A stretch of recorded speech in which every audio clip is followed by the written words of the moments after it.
ہمارے چینل کو سبسکرائب کریں اور بیل آئیکن دبائیں۔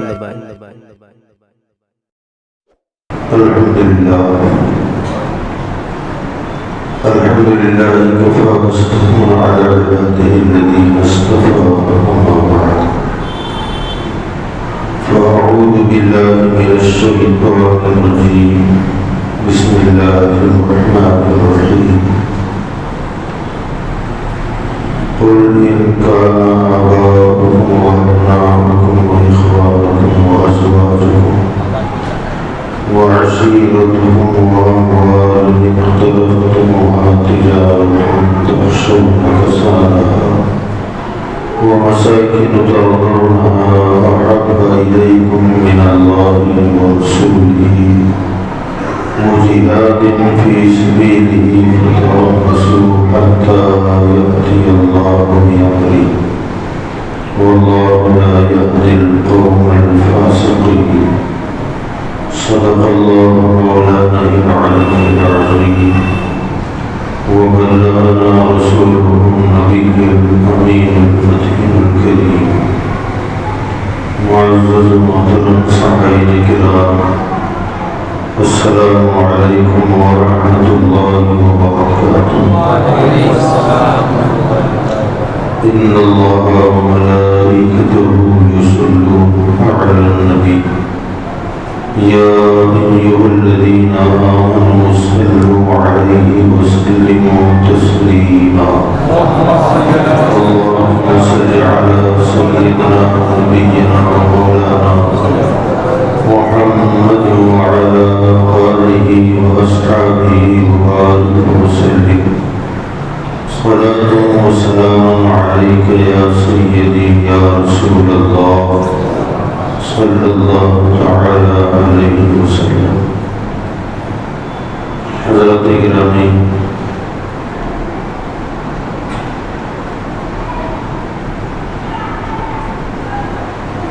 یہ ماہ مبارک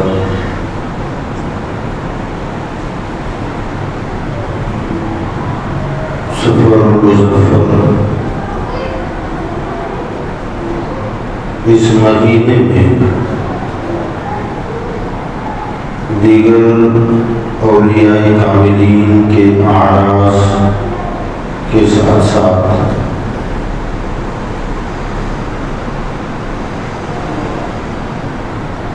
سیدنا اعلیٰ حضرت امام احمد رضا فاضل بریلوی رحمۃ اللہ علیہ کا عرس مبارکہ بھی ہوتا ہے۔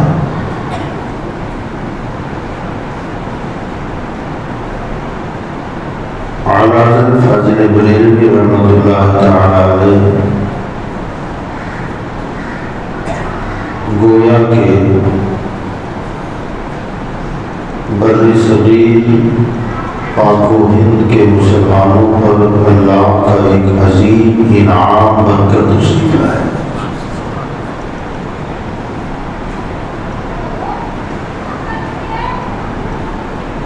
اللہ تبارک و تعالی کا بڑا احسان، اس کا کرم اور اس کا فضل کہ اللہ تعالی نے بر صغیر کے مسلمانوں کو امام احمد رضا فاضل بریلوی جیسی ذات ستودہ صفات عطا فرمائی۔ اللہ تعالیٰ کی حکمتیں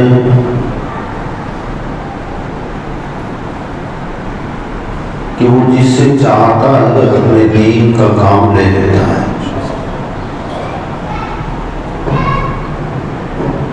ویسے اعلیٰ حضرت فاضل بریلوی رحمۃ اللہ علیہ کے زمانے پاک میں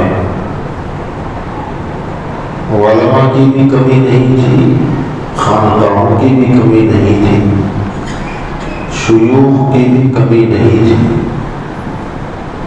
مگر اللہ جس کو جس کام کے لیے چن لیتا ہے وہ کام پھر اسی کا حصہ ہو جاتا ہے۔ بقیہ افراد جن کی خدمتوں کو ہم نکار نہیں سکتے، ان کے کام اپنی جگہ ہیں۔ مگر اعلیٰ حضرت حاجی بریلوی رحمۃ اللہ تعالیٰ علیہ کو اللہ تعالیٰ نے وہ خوبیاں وہ کمالات عطا فرمائے جو ان کے اپنے زمانے میں اور ان سے پہلے کئی سال اور ان کے بعد سے اب تک ایسا منفرد المثال شخص نظر نہیں آتا۔ اللہ تعالیٰ نے انہیں بے پناہ علوم و فنون سے آراستہ فرمایا۔ کئی علوم وہ ہیں جن علوموں میں اعلیٰ حضرت کا کوئی استاد نہیں ہے۔ اللہ نے انہیں علم لدنی عطا فرمایا تھا، وہ علم لدنی جو اللہ کا عطیہ ہوتا ہے، جو بغیر استاد کے اللہ عطا فرما دیتا ہے۔ ایسے کئی علوم اعلیٰ حضرت فاضل بریلوی رحمۃ اللہ تعالیٰ علیہ کو اللہ نے عطا فرمایا۔ اعلیٰ حضرت فاضل بریلوی رحمۃ اللہ تعالیٰ علیہ نے امت مسلمہ کو آقا کریم صلی اللہ علیہ وسلم کے غلاموں کو کئی پیغامات عطا فرمائے، بلکہ ان کی جتنا وسیع اسلام کا دائرہ ہے، اعلیٰ حضرت کے اتنے ہی پیغامات ہمارے اور آپ کے نام ہیں۔ ان تمام پیغامات میں سے مختصر میں آج دو پیغام پر کلام کروں گا۔ سب سے اہم پیغام اعلیٰ حضرت فاضل بریلوی رحمۃ اللہ علیہ کا یہ ہے، انہیں جانا انہیں مانا، نہ رکھا غیر سے کام۔ اور وہی بات اللہ نے قرآن میں بیان فرمائی۔ اعلیٰ حضرت کا جو میسیج ہے، جو پیغام ہے، قرآن اور حدیث کا گویا کے نچوڑ ہے۔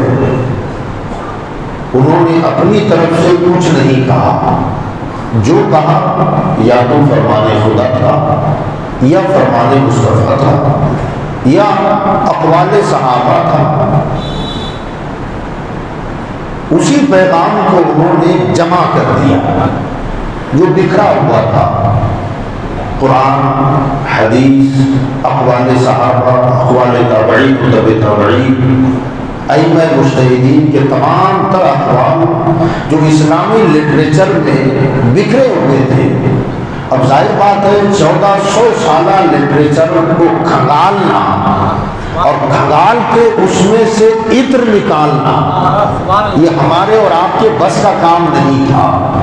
اللہ تعالیٰ نے امام احمد رضا کو کھڑا کر دیا، اور وہ کھڑے ہو کر انہوں نے سرکار دو عالم صلی اللہ علیہ وسلم کی احادیثوں سے استفادہ کیا، قرآن پاک کو سامنے رکھا، اقوال صحابہ، تابعین و تبع تابعین، ائمہ مجتہدین، ائمہ شریعت، ائمہ طریقت کے 1400 سالہ لٹریچر کو انہوں نے گویا کے مکمل کھنگالا، اور کھنگال کر آنے والے دور کے لیے جو عطر کام کرنے والا تھا، اس عطر کو نچوڑ کر امت کے سامنے رکھ دیا۔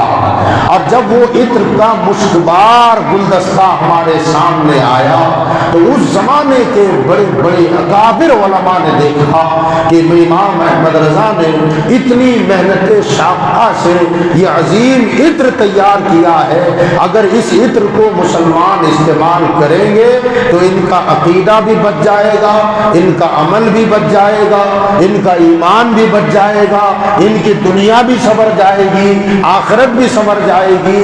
حالانکہ وہ تمام 1400 سالہ کتب کا نچوڑ تھا، تو اس نچوڑ کو ہمارے علماء نے مسلک اعلیٰ حضرت کا نام دے دیا، بس اور کچھ نہیں ہے۔ مسلک اعلیٰ حضرت کوئی نیا نہیں ہے، بس وہ جو عطر اخذ کیا گیا ہے اور اس کا جو گلدستہ اعلیٰ حضرت فاضل بریلوی رحمۃ اللہ علیہ نے اپنی محنت سے بنایا اور قوم کے حوالے فرمایا، تو اس گلدستے کا نام علماء ربانیین نے مسلک اعلیٰ حضرت رکھا ہے۔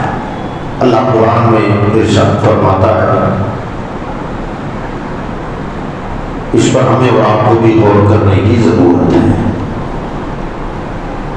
قل ان کان آباؤکم و ابناؤکم و اخوانکم، اے محبوب صلی اللہ علیہ وسلم آپ لوگوں سے فرما دیجئے، ان کان آباؤکم تمہارے باپ دادا، و ابناؤکم تمہاری آل اولاد، و اخوانکم تمہارے بھائی برادر، و ازواجکم تمہاری بیویاں، یا مسلمان عورت ہے تو پھر تمہارے شوہر، و عشیرتکم تمہارا قبیلہ کنبہ، و اموال اقترفتموہا اور وہ مال جسے تم جمع کرتے ہو، وہ تجارت تخشون کسادہا اور وہ تجارت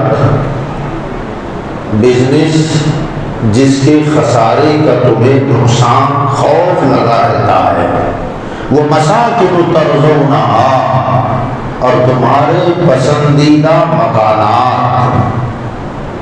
کتنی چیزیں ہوئی؟ آباؤکم باپ دادا، ابناؤکم آل اولاد بیٹے، کتنی ہوئی؟ بولیں دو، وہ اخوانکم بھائی برادر، وہ ازواجکم بیویاں، یا بیویاں ہیں عورتیں ہیں تو ان کے شوہر چار، وہ عشیرتکم قبیلہ کنبہ، کتنی ہوئی؟ پانچ، وہ اموال اقترفتموہا مال، چھ، تجارت تخشون کسادہا تمہاری وہ تجارت جس کے نقصان کا تمہیں ڈر رہتا ہے، سات، وہ مساکن ترضونہا اور وہ تمہارے پسندیدہ مکانات، کتنے ہوئی؟ آٹھ، یہ ہماری چیزیں ہیں، یہ 8 چیزیں ہماری۔ اس کے مقابل کیا بیان فرمایا؟ احب الیکم من اللہ ورسولہ، دو، اللہ اور رسول صلی اللہ علیہ وسلم، وہ جہاد فی سبیلہ اور اس کے راستے میں جد و جہد کرنا، دین کے لیے کوشش کرنا، دوڑ دھوپ کرنا، 3 چیزیں، اللہ، رسول اور دینی معاملات میں کوشش کرنا۔ اور کوشش بھی کیسی؟ احبہ محبت کے ساتھ، لگاؤ کے ساتھ۔ اب یہ محبت ہے بیچ میں، احب الیکم من اللہ ورسولہ، وہ جہاد فی سبیلہ، اللہ کے راستے میں جدوجہد کرنا، اللہ سے محبت کرنا، رسول سے محبت کرنا اور دین کے کام سے محبت کرنا۔ یہ 3 چیزیں ایک طرف، 8 چیزیں ایک طرف۔ اللہ فرماتا ہے کہ ان 8 چیزوں کو 3 چیزوں کے سامنے رکھو۔ اب تم سوچو کہ تمہیں زیادہ محبت ان 8 چیزوں سے ہے یا ان 3 چیزوں سے ہے؟ اللہ فرماتا ہے اگر ان 8 چیزوں کی محبت ان 3 سے زیادہ ہو، 8 چیزوں کی محبت اگر 3 سے زیادہ ہو، فَتَرَبَّصُوا حَتَّى يَأْتِيَ اللَّهُ بِأَمْرِهِ، تو پھر انتظار کرو کہ اللہ کا عذاب تم پر ٹوٹ پڑے۔ یہ اللہ کا فرمان ہے۔ باپ سے زیادہ، دادا پر دادا سے زیادہ، اپنی آل اولاد سے زیادہ، اپنے بھائیوں سے زیادہ، بیویوں سے زیادہ، قبیلہ، کنبہ، برادری سے زیادہ، مال سے زیادہ، مکان سے زیادہ، تجارت اور بزنس سے زیادہ اللہ رسول سے جو محبت کرے، اللہ فرماتا ہے وہ مومن ہے۔ ان سب سے زیادہ محبت۔ اب اس کا مطلب یہ نہ سمجھیں آپ کہ اسلام ہمیں ماں باپ کی محبت سے روکتا ہے، کنبے قبیلے کی محبت سے روک رہا ہے؟ فرمایا نہ، حدیث پاک میں تو میرے آقا نے فرمایا سیل الارحام، اپنے رشتہ داروں کے ساتھ صلہ رحمی کیا کرو، مگر یہ بات اس وقت کی ہے جب باپ کی محبت ایک طرف ہو اور رسول اللہ کی محبت ایک طرف۔ اب ہمیں دونوں میں انتخاب کرنا ہے کہ مجھے کس چیز کو سینے سے لگانا ہے۔ اگر تم نے نبی کی محبت کو چھوڑ کر باپ کی محبت کو کلیجے سے لگا دیا تو سمجھ لو تم مومن نہیں ہو، ایمان نہیں ہے ہمارا۔ لیکن اگر محبت رسول سے ہمارے خاندان قبیلے کی محبت جب ٹکرا جائے تب ہم نے سب کو چھوڑ کر نبی کا دامن پکڑنا ہے، تو سمجھ لو یہ ایمان کامل ہے۔ اور یہی شان صحابہ کی ہے، یہ شان صحابہ کی ہے۔ اللہ ان کے صدقے میں ہمیں وہ محبت عطا فرمائے۔ سرکار ابو بکر صدیق رضی اللہ عنہ اسلام قبول کرنے سے پہلے بہت مالدار تھے، دولت مند آدمی تھے، مگر جب اسلام قبول کیا تو اسلام قبول کرنے کے بعد سارا مال حضور کے قدموں پہ قربان کر دیا۔ اسی کے ساتھ ساتھ دین کی محبت، اسلام کی محبت، اعلان نبوت کے بعد سیدنا صدیق اکبر رضی اللہ تعالی عنہ کی کوششوں سے، ان کی محنتوں سے بڑے بڑے سرکردہ افراد، ابو بکر صدیق محنت کرتے ایک ایک بندے پر، تعلقات کا دائرہ بڑا تھا، دوستیاں تھیں، ایک ایک سے ملتے، بتوں کے بارے میں بتاتے، اللہ کی وحدانیت پر بات کرتے، اور پھر جب اسے سرکار صدیق اکبر کو لگتا کہ اس کا ذہن ہموار ہو چکا ہے پھر اسے حضور کے پاس لے کے آتے ہیں۔ یہ سلسلہ چلتا رہا، گویا دین کے معاملے میں محنت مشقت اتنی کی کہ سرکردہ افراد جو مکہ کے مسلمان ہوئے اس میں محنت ابو بکر صدیق کی شامل ہے۔ محنت وہ کرتے تھے، جب ذہن ہموار ہو جاتا تو حضور کے پاس لا کے بٹھاتے تھے، اور حضور کے پاس جو آ گیا سو آ گیا۔ اسی کے ساتھ ساتھ ایک مرتبہ سیدنا صدیق اکبر رضی اللہ تعالیٰ عنہ کے والد سیدنا عثمان ابو قحافہ رضی اللہ تعالیٰ جو بعد میں مسلمان ہوئے لیکن پہلے جب حالت کفر میں تھے، انہوں نے دیکھا کہ میرا اپنا بیٹا سارا مال محمد کے لیے قربان کر رہا ہے، غریبوں میں بانٹتا ہے، غلاموں کو آزاد کرواتا ہے، اس میں لٹا رہا ہے۔ اب ظاہر بات ہے دنیا کے اعتبار سے اگر دیکھا جائے تو جب بیٹا مال صرف کر رہا ہو اور بے تحاشا خرچ کر رہا ہو، باپ کا جو مزاج ہوگا وہ کیسے ہوگا؟ باپ چڑ گیا، دل ملا رہا ہے کہ بیٹا پاگل ہو گیا ہے، محمد کے پیچھے اتنا خرچ کر رہا ہے، بالکل نادار اور کمزور لوگوں کو خرید کر آزاد کر دیتا ہے، غلاموں کو آزاد کر رہا ہے۔ کاش کہ کچھ طاقتور لوگوں کو خرید کے آزاد کرتا تو برے وقت میں یہ لوگ کھڑے ہوتے، کام آ جاتے، مگر کمزور لوگوں کو آزاد کر رہا ہے اور محمد کے کہنے پر بے تحاشا مال لٹا رہا ہے۔ پہلے تو بڑبڑاتے رہے، تلملاتے رہے، مگر ایک دن اپنے آپ پر قابو نہ رکھ سکے اور ابو بکر صدیق کے سامنے حضور صلی اللہ علیہ وسلم کی برائی کر ڈالی، سرکار کی شان میں بےہودہ جملے بک دی، ان کی زبان سے سرکار کے لیے توہین آمیز کلمات نکلے۔ ابو بکر صدیق نے جیسے حضور کی توہین اپنے باپ کے منہ سے سنی، کھڑے ہو گئے اور اتنے زور سے تھپڑ مارا کہ باپ زمین پر گر پڑا۔ مکہ میں کوڑا مچ گیا کہ ابو بکر نے باپ کو مارا، اور اتنے زور سے تھپڑ مارا کہ باپ کو زمین پہ گرا دیا۔ اب یہ چرچا ہوتے ہوتے سرکار تک آئی، میرے آقا صلی اللہ علیہ وسلم نے فرمایا ابو بکر کیا کیے؟ اپنے والد کو تھپڑ مار دیا۔ تو سیدنا صدیق اکبر نے کہا یا رسول اللہ صلی اللہ علیہ وسلم، خدا کی قسم میرے ہاتھ میں اس وقت تلوار نہیں تھی تو تھپڑ ہی مار دی، کہ اگر میرے ہاتھ میں تلوار ہوتی تو میں اپنے باپ کی گردن مار دیتا۔ کہ وجہ کہ یا رسول اللہ آپ کی شان میں توہین کرے، اگرچہ میرا باپ ہی کیوں نہ ہو میں اسے قتل کر دوں گا۔ یہ محبت ہے، یہ آج سوچیں، اور یہی پیغام اعلیٰ حضرت کا ہے۔ کروں تیرے نام پر جاں فدا، نہ بس ایک جاں دو جہاں فدا، دو جہاں سے بھی نہیں جی بھرا، کروں کیا کروڑوں جہاں۔ یہ اعلیٰ حضرت کا پیغام ہے، یا رسول اللہ آپ کے نام پر میں اپنی جان قربان کروں، اور اپنی جان کیا دو جہاں قربان کر دو۔ تو دو جہاں میں ابا بھی ہے، امی بھی ہے، سرکار کے نام پہ سب قربان کر دوں۔ فرماتے ہیں دو جہاں سے بھی نہیں جی بھرا، کروں کیا کروڑوں جہاں نہیں۔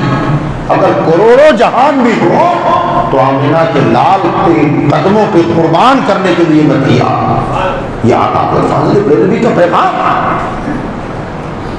سرکار اعلیٰ حضرت امام احمد رضا کے صاحبزادے کیا فرماتے ہیں؟ یا رسول اللہ میرے ہاتھ آئے اگر تاج شاہی، میں اگر بادشاہ بن جاؤں اور میرے سر پر بادشاہت کا تاج رکھ دیا جائے، تو میرے ہاتھ آئے اگر تاج شاہی تو قدموں پہ تیرے نثارہ کروں میں، تیرے قدموں پہ میں اسے قربان کر دوں۔ اور پھر فرماتے ہیں کہ ایک جان کیا ہے اگر ہو کروڑوں، ایک جان کیا ہے اگر ہو کروڑوں، تیرے نام پر سب کو وارا کروں میں۔ ساری کروڑوں جان اگر اللہ دے تو حضور کے نام پر میں سب کو قربان کروں۔ تو اللہ تعالیٰ نے فرمایا باپ دادا آل اولاد بیوی بچے قبیلہ مال دولت سب سے زیادہ محبت اللہ اور رسول کے ساتھ ہو، اور اسی بات کو حضور تاج الشریعہ فرماتے ہیں۔ قرآن کی آیت کا ترجمہ آپ نے سن لیا۔ اعلیٰ حضرت کے شاہزادے سرکار تاج الشریعہ کیا فرما رہے ہیں؟ وہ فرماتے ہیں کہ نبی سے جو بیگانہ اسے دل سے جدا کر دے، نبی سے جو ہو بیگانہ اسے دل سے جدا کر دے، پدر مادر برادر جان و مال سب ان پر فدا کر دے، پدر مادر برادر جان و مال سب ان پر فدا کر دے۔ سیدنا ابوبکر صدیق نے اپنے باپ کو تھپڑ مارا، حالانکہ بعد میں یہ مسلمان ہوئے۔ اسی کے ساتھ ساتھ ایک مرتبہ سیدنا ابوبکر صدیق مدینہ منورہ مدینہ شریف یہودیوں کے ساتھ کچھ معاہدہ ہو چکا تھا مسلمانوں کا۔ حضرت ابوبکر صدیق یہودیوں کے مدرسے میں داخل ہوئے۔ جب مدرسے میں گئے تو یہودیوں کے بڑے بڑے علماء وہاں بیٹھے ہوئے تھے۔ سیدنا ابوبکر صدیق نے ان سے یہ فرمایا کہ علماء یہود تم اہل کتاب ہو، توریت تمہارے پاس ہے، کیا توریت میں محمد عربی صلی اللہ علیہ وسلم کی عظمت و شان بیان نہیں ہوئی؟ کیا اس کتاب میں ہمارے آقا صلی اللہ علیہ وسلم کی تعریف و توصیف نہیں ہے؟ اور یقیناً ہے، تو پھر تم اپنے کتاب کے مطابق ہمارے آقا پر ایمان کیوں نہیں لاتے؟ تو ان میں کا ایک بڑا عالم کہنے لگا کہ ابوبکر صدیق محمد صلی اللہ علیہ وسلم پر ہم کیسے ایمان لائیں؟ محمد صلی اللہ علیہ وسلم کا تو کہنا ہے معاذ اللہ نقل کفر نہ باشد، ان کا تو یہ کہنا ہے کہ اللہ فقیر ہے اور ہم مالدار ہیں۔ اب وہ فلسفہ کیا سمجھانا چاہتا تھا؟ من یقرض اللہ قرضا حسنا، محمد تو یہ کہتے ہیں کہ کون ہے جو اللہ کو قرض حسنا دے؟ تو جو قرض مانگے وہ غریب، جو قرض دے وہ امیر ہو گیا۔ تو اللہ تو ہم سے مانگ رہا تھا، محمد کے کہنے پر ہم اس خدا پر ایمان لائے جو خود قرضہ لیتا ہے، تو قرضہ دینے والے ہم مالدار ہوئے اور اللہ تو غریب اور فقیر ہو گیا معاذ اللہ۔ بس اتنا سننا تھا۔ ان کے مدرسے میں کھڑے ہو کر ابو بکر صدیق نے گریبان پکڑا، تھپڑ مار دیا بڑے عالم کو، تماچا مارا۔ اب چونکہ معاہدہ ہو چکا تھا یہودیوں کے ساتھ کہ ہم آپس میں لڑائی جھگڑا نہیں کریں گے، اب یہ شور مچاتے ہوئے حضور کے پاس آئے اور آ کر کہنے لگے کہ ہمارے اتنے بڑے عالم کو ابو بکر نے تماچا مار دیا، کا انصاف کرے، آپ فیصلہ کریں۔ سیدنا ابو بکر صدیق کو حضور نے بلانے کے لیے کسی کو بھیجا۔ سیدنا ابو بکر صدیق کبھی راستے میں تھے اور جیسے ہی سرکار کی بارگاہ میں ہے، ابو بکر صدیق سے میرے آقا نے فرمایا، ابو بکر تم نے یہودیوں کے اتنے بڑے عالم کو بھری محفل میں تماچا مار دیا۔ تو حضرت ابو بکر صدیق کہنے لگے، یا رسول اللہ کیوں نہ مارو؟ اگر معاہدہ نہ ہوتا تو قتل کر دیتا، معاہدہ تھا اس لیے خالی تھپڑ مارا کا وجہ؟ تو کہا یا رسول اللہ جس نے میرے خدا کو فقیر کہا تو میری غیرت کو گوارا نہ ہوا کہ جو میرے رب کو فقیر اور غریب بتائے میں اسے برداشت کیسے کروں؟ میں نے اٹھا کے تھپڑ مار دیا۔ اب چونکہ یہودی حضرات جو ہیں یہ اللہ کا انکار نہیں کرتے، اللہ کو تو مانتے ہیں چونکہ اہل کتاب ہے، بس یہودی حضرت عیسیٰ کو اور ہمارے آقا صلی اللہ علیہ وسلم کو نبی نہیں مانتے، باقی سارے انبیاء کو مانتے ہیں، پچھلی ساری کتابوں کو مانتے ہیں، اللہ پر ایمان ہے۔ اب ابو بکر صدیق نے جب کہا کہ ان کے اس عالم نے اللہ کو فقیر کہا ہے تو وہ کہنے لگا کہ اے محمد صلی اللہ علیہ وسلم آپ جانتے ہیں کہ خدا کو تو ہم بھی مانتے ہیں، بھلا کیا میں یہودی ہو کر اور یہودیوں کا عالم ہو کر اللہ کو فقیر کہہ سکتا ہوں؟ جھوٹا بولا تو تھا مگر انکار کر رہا۔ اب حضرت ابو بکر صدیق کہہ رہے کہ اس نے کہا ہے، وہ کہتا ہے کہ نہ میں نے نہیں کہا، جو اللہ کو ایسا کہے میں اسے میں بھی کافر سمجھتا ہوں، جو ایسا کہے میں بھی کافر سمجھتا ہوں۔ قربان جائے ابو بکر صدیق کے عشق و محبت کی عظمتوں پر کہ سیدنا صدیق اکبر ادھر ہاں کہہ رہے کہ اس نے کہا، یہودی انکار کر رہا ہے، گواہ کس کو بنائے؟ جب قاضی کے سامنے دو مقدمہ آ جائے، ایک اقرار کرے دوسرا انکار کرے تو گواہ کی ضرورت پڑے گی۔ اب گواہ کے طور پر ابو بکر پیش کریں تو کسے کریں؟ کیونکہ جتنے تھے یہودی تھے، تھپڑ مارنے کے گواہ یہودی تھے، اور اس نے جو بکا تھا وہ بھی یہودیوں کے سامنے بکواس کی تھی، کوئی مسلمان تو تھا نہیں کہ گواہی دے، یہودی کیسے گواہی دیں گے؟ ایسے موقع پر ابو بکر کی طرف سے گواہی اللہ نے عطا فرمائی، اللہ نے عطا فرمائی۔ جبریل امین آئے اور آ کر کے مصطفیٰ کو پر قرآن کی آیت نازل فرمائی، لقد سمع اللہ قول الذین قالوا ان اللہ فقیر ونحن اغنیاء، بے شک اللہ نے سن لی ان کی بکواس کو کہ انہوں نے کہا کہ اللہ فقیر ہے اور ہم مالدار ہیں۔ اللہ نے گواہی دی، لقد سمع اللہ قول الذین قالوا ان اللہ فقیر ونحن اغنیاء، ہم مالدار ہیں اللہ فقیر ہے۔ اللہ کے رسول صلی اللہ علیہ وسلم نے فرمایا بکواس کرنے والے بند کر، تو کہتا ہے تو نے نہیں کہا، کلے جبریل آئے اور اللہ گواہی دے رہا ہے کہ تو نے کہا ہے اور ابو بکر نے جو کیا ہے وہ صحیح کیا۔ کیا پتہ چلا؟ اللہ رسول کی شان میں توہین ہو اور مسلمان اسے برداشت کرے، یہ ہو ہی نہیں سکتا، یہ ایمان کے منافی ہے، ایمان کے خلاف ہے۔ اسی طریقے سے حضرت سیدنا عمر فاروق اعظم رضی اللہ تعالیٰ میدان بدر میں اپنے سگے ماموں کو اپنی تلوار سے قتل کیا ہے، کیونکہ حضور کے دشمنوں کے ساتھ آیا تھا۔ حضور کا دشمن تھا، اس لیے حضرت عمر فاروق اعظم نے اپنی تلوار سے اپنے سگے ماموں کو قتل کیا۔ تو میرا کہنے کا مقصد اور مدعا یہ ہے کہ پیغام اعلیٰ حضرت یہی ہے جو قرآن پاک کا ہے۔ کیا مطلب ہے اس کا؟ کیا ہم اپنے باپ داداؤں کو مارتے پھریں؟ کیا اپنے ماما اور چاچاؤں کو قتل کر دیں؟ نہ، ہم یہ نہیں کہتے، مگر اسلام کا مزاج یہ ہے کہ ہمارے یہاں پر ایمان، عقیدہ اور اسلام سے زیادہ ہم نے رشتہ داریوں کو اہمیت دینا شروع کر دیا، ہم نے اہل خاندان کو اہمیت دینا شروع کر دیا۔ اگر کوئی گستاخی کر رہا ہے مگر رشتہ دار ہے تو ہم رشتہ نبھانا چاہتے ہیں۔ تو یاد رکھیں، جو ہمارے آقا کا دشمن ہو، گستاخی کرے ہمارے نبی کی شان میں، توہین کرے سرکار کی شان میں، تو ایمان کا تقاضا یہ ہے کہ بندہ اسے کبھی برداشت نہیں کر سکتا۔ یہاں میں ایک آپ کو وظیفہ دیتا ہوں، کر لو گے عمل؟ اونچی بولے، کون کون کرے گا؟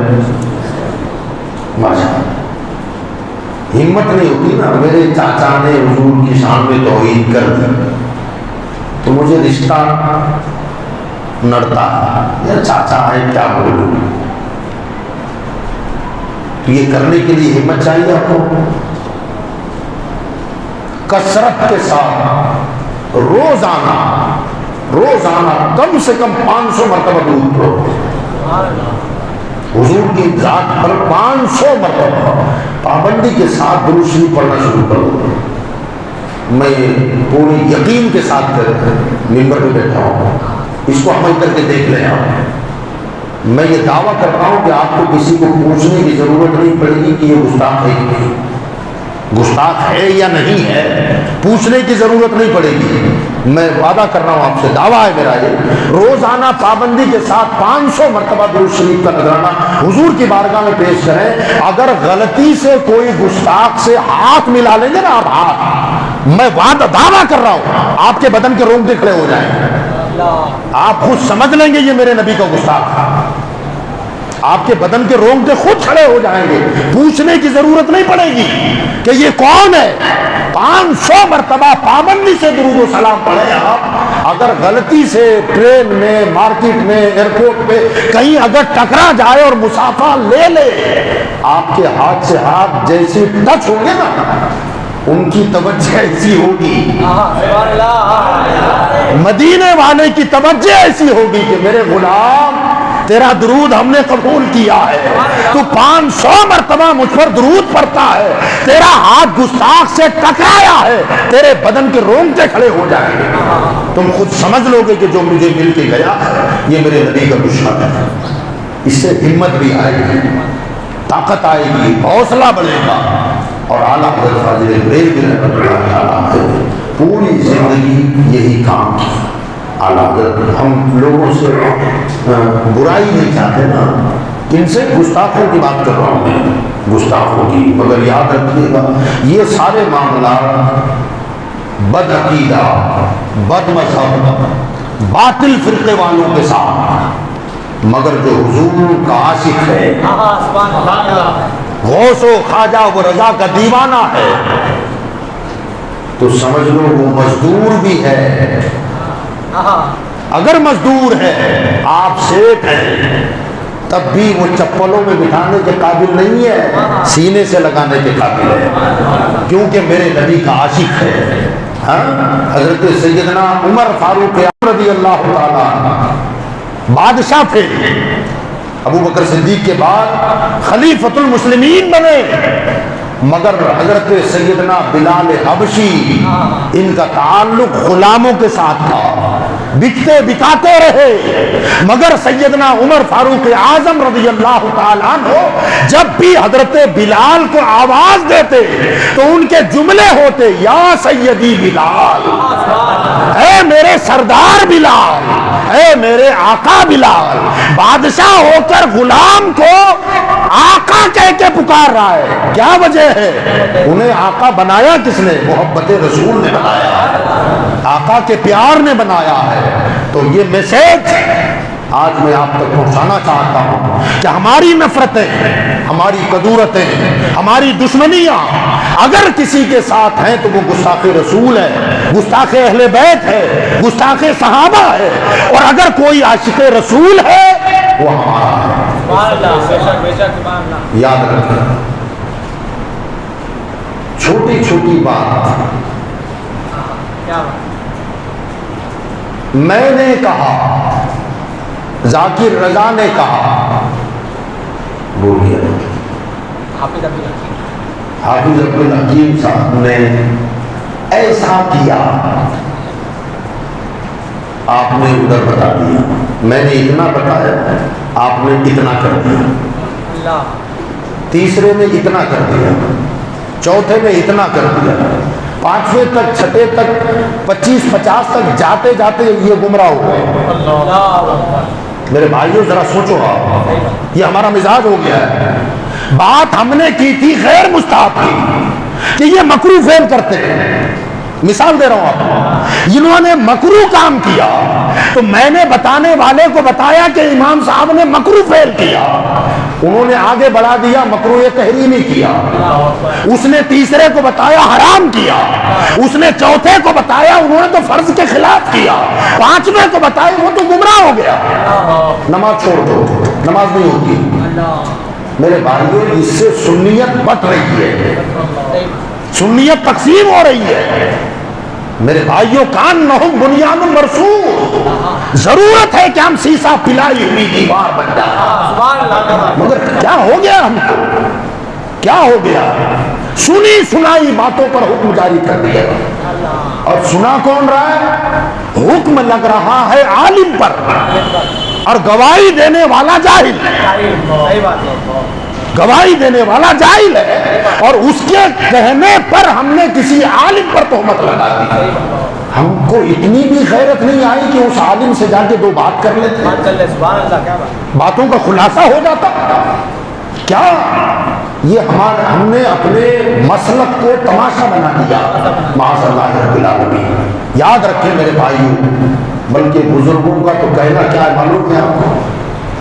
سنیں آپ، کان سے سنا ہوا بھی غلط ہو سکتا ہے، حتیٰ کہ آنکھ سے دیکھا ہوا بھی غلط ہو سکتا ہے۔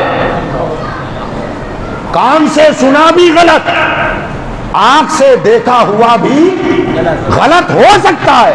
ہو سکتا ہے نہیں ہو سکتا جی؟ عقل کا فیصلہ بھی غلط ہو سکتا ہے۔ میں ایک دو مثالیں آپ کو دے دوں۔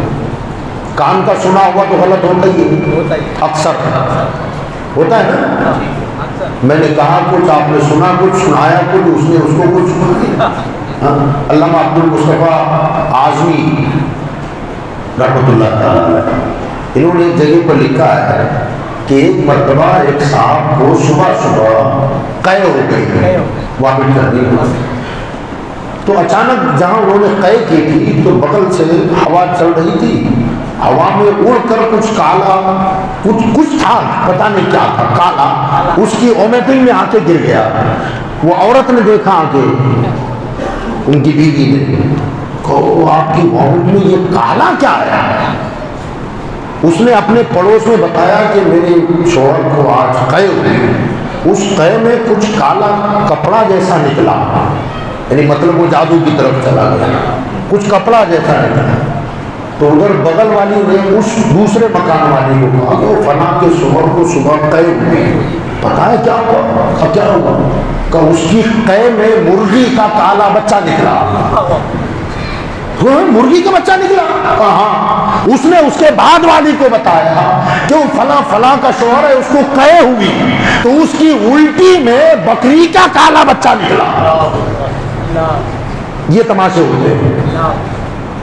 میرا یہ تو ہم نے دنیا میں ہے، انہوں نے لطیفے کے طور پر بیان کیا، مگر یہ چیزیں ہمارے یہاں دین میں داخل ہو گئی، اسلام میں داخل ہو گئی۔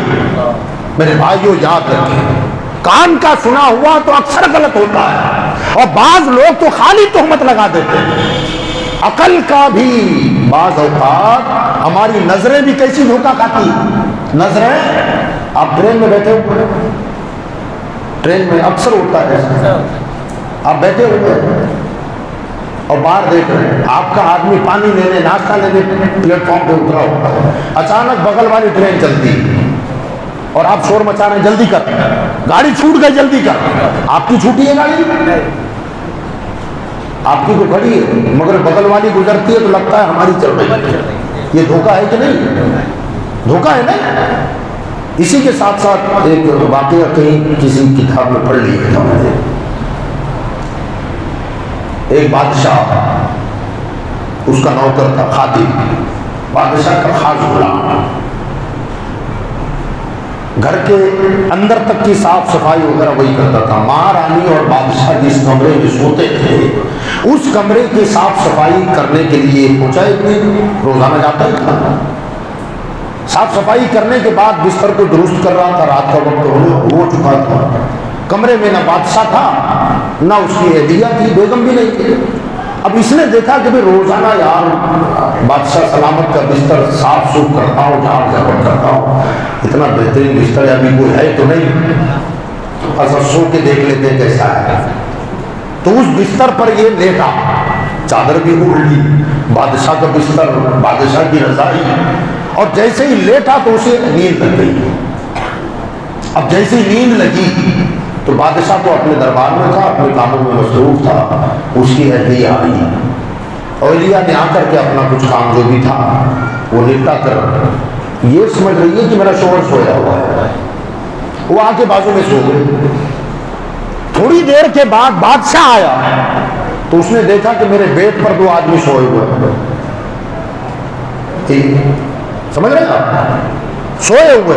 اب یہ بادشاہ رات بھر جاگتا رہا، یار یہ کیا چکر ہے، میرے گھر میں ایسا کر دیا، پریشان، بیوی اتنی لا اعتبار۔ جب صبح ہوئی اور یہ نوکر کی آنکھ کھلی تو یہ بلبلانے لگا، رونے لگا کہ حضور غلطی ہو گئی۔ وہ اس عورت نے بھی دیکھا، وہ بھی پریشان، مگر بادشاہ نے کیا دیکھا، رات بھر ایک بستر پر دونوں سوئے، دونوں سوئے۔ ایمانداری سے بولو، رات بھر آنکھ سے دیکھا، مگر صحیح ہے جو گمان جا رہا ہے وہ صحیح ہے؟ بولو 100% غلط ہے نا۔ بیچارہ غلطی سے سو گیا، بیوی کو پتا نہیں، وہ اپنا شوہر سمجھ کے سو گئی، اور بادشاہ نے دیکھا دو آدمی سوئے، رات بھر ایک بستر پر جوان مرد اور عورت سو جائے اور کچھ نہ ہو، یہ ہو ہی نہیں سکتا۔ گردن اڑائی جا سکتی تھی، مگر بادشاہ عقل مند تھا، سمجھدار تھا، اس نے دونوں کو بلا کر کے باری باری پوچھا، حقیقت بتاؤ۔ اس نے حقیقت بتایا، بادشاہ سلامت، گستاخی صرف اتنی ہوئی کہ بستر پہ سو گیا۔ عورت کہنے لگی، میں سمجھی کہ آپ سوئے، اس میں نہ اس کی غلطی ہے نہ میری غلطی ہے۔ بات یہ ہے کہ تھا کچھ نہیں، مگر بات کا پتنگ ہو سکتا تھا، کسی کی جان جا سکتی تھی۔ تو میرے بھائیوں یاد رکھیں، ہمیشہ جب بھی کوئی بات کسی عالم کی، کسی سنی بھائی کی اگر ہم تک پہنچے تو ہم کو اس کا پتنگڑ نہیں بنایا، رائی کا پہاڑ نہیں بنانا ہے، دل کا تار نہیں بنانا ہے، بلکہ ضرورت ہے کہ مولانا کے بارے میں مجھ سے کچھ کہا گیا تو یہ کوئی باہر کے نہیں ہے، 10 لوگوں کو بتانے کے بجائے ان سے ایک سے پوچھ لیتے ہیں، مسئلہ ختم ہو جاتا نا۔ بس ہوائیاں اڑاتے ہیں، ایسا ہو گیا، ویسا ہو گیا، ویسا ہو گیا۔ اللہ کے بندو، اگر بات درست ہے تو اصلاح ہو سکتی تھی، اور اگر بات غلط ہے تو قیامت کے دن تہمت کا جواب قیامت میں اللہ کے دربار میں دینا پڑے کہ تم نے ایک مسلمان پر تہمت لگائی ہے، الزام لگایا ہے۔ اور یہ تہمتوں کا معاملہ وہ ہے، یہ حقوق العباد میں آتا ہے، جب تک جس پر تہمت لگائی گئی ہے جب تک وہ معاف نہ کرے اللہ بھی اسے معاف نہیں فرمائے گا۔ تو میرے بھائیوں، ایک دوسرے پر غلط فہمیوں کی وجہ سے اتنا لگا ہے، 10 لوگوں کو بتانے سے بہتر ہے ایک کو بتا دیں، آ کر پوچھ لیں، مسئلہ صاف ہو جائے گا۔ بہت سارے حضرات ہمارے علماء سے، ائمہ سے، حفاظ سے، قراء سے بدزن ہو جاتے ہیں، بدزن کر دیا جا رہا ہے۔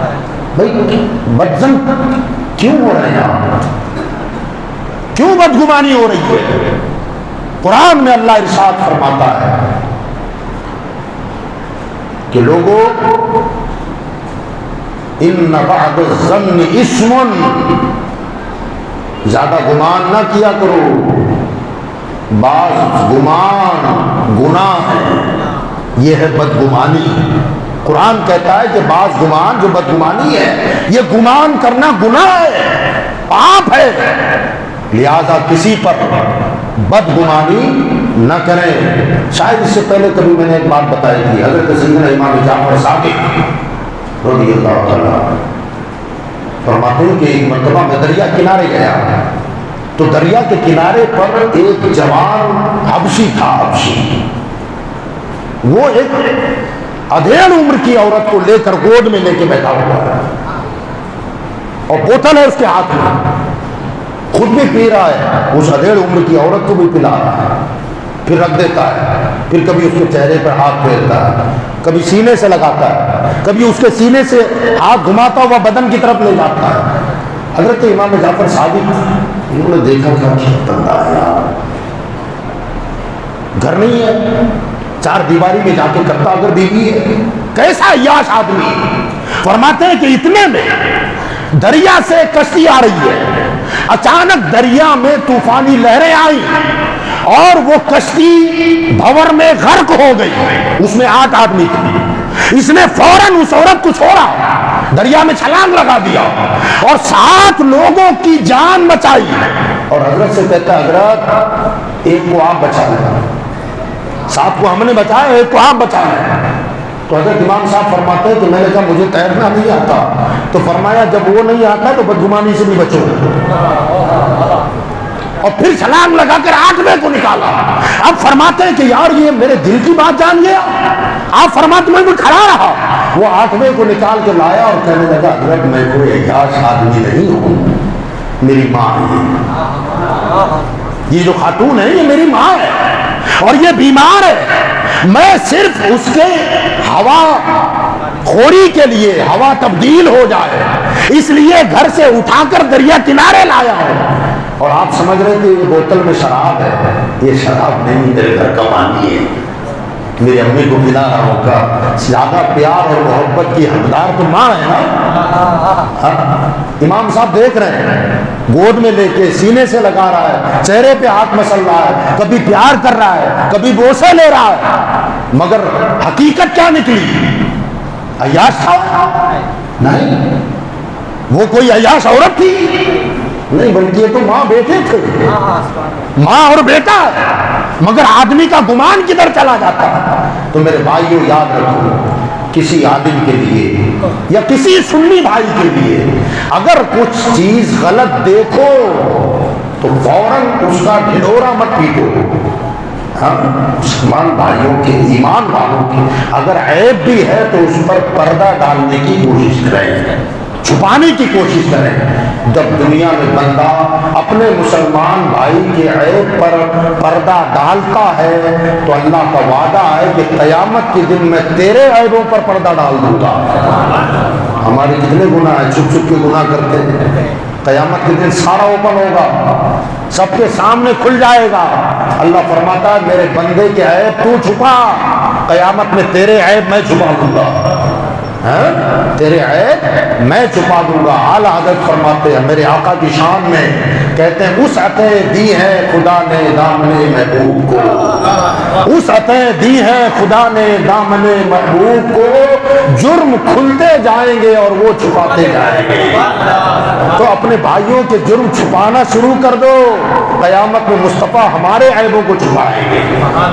تو بد نظمی، بدگمانی، اس سے اپنے آپ کو بچاؤ انشاءاللہ۔ اس نے کچھ کہہ دیا اور آپ نے سمجھ لیا ایسا ہی ہے، ایسا تو نہیں نہ ہوگا نا، لہذا اچھا گمان کریں، اچھی سوچ بنائیں، کسی کو سنا سنی طور پر غلط نہ کہہ دیں، اور کوئی ڈاؤٹ ہے، کوئی شبہ ہے، کوئی شک ہے تو سیدھے آ جاؤ نا بھائی، بیٹھ جاؤ سامنے، حضرت یہ بات ہے بتاؤ مجھے خلاصہ دو، پھر وہ خلاصے سے بھاگے تب آپ بول سکتے ہیں کہ بھئی انہوں نے خلاصہ نہیں دیا۔ تو بدگمانی سے اپنے آپ کو بچاؤ۔ اللہ تعالیٰ مجھے آپ کو عمل کی توفیق عطا فرمائے۔